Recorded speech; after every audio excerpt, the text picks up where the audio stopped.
Rahul Aceh beserta kawannya siap mencalonkan diri menjadi calon gubernur di tahun 2024. Oke, selamat malam semuanya. Jadi saya akan memperkenalkan diri saya. Saya adalah tim sesnya dari Rahul Aceh yang ingin mencalonkan diri menjadi calon gubernur di tahun 2024.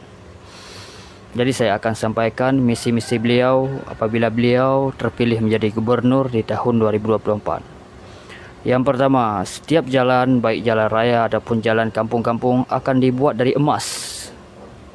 Yang kedua, akan diberikan duit secara gratis setiap penduduk, setiap masyarakat, 1 orang 6 juta.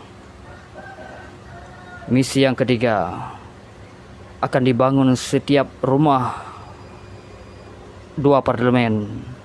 Jadi setiap 1 rumah akan diubah menjadi apartemen. Dan misi yang ketiga, dilarang kerja bagi setiap orang, karena 1 orang sudah mendapatkan gaji 6 juta 1 bulan. Jika dalam rumah ada 5 orang, jadi 1 orang 6 juta, kalau 5 orang coba dikira sendiri.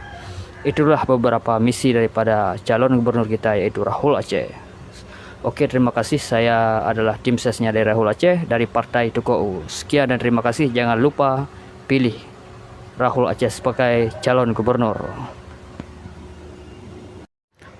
Jangan lupa dukung kami dari Partai Tuko'u, partai-partai yang sangat menjadi idola bagi masyarakat-masyarakat yang ada di seluruh pelosok dunia, baik di dunia nyata maupun di dunia yang tidak nyata.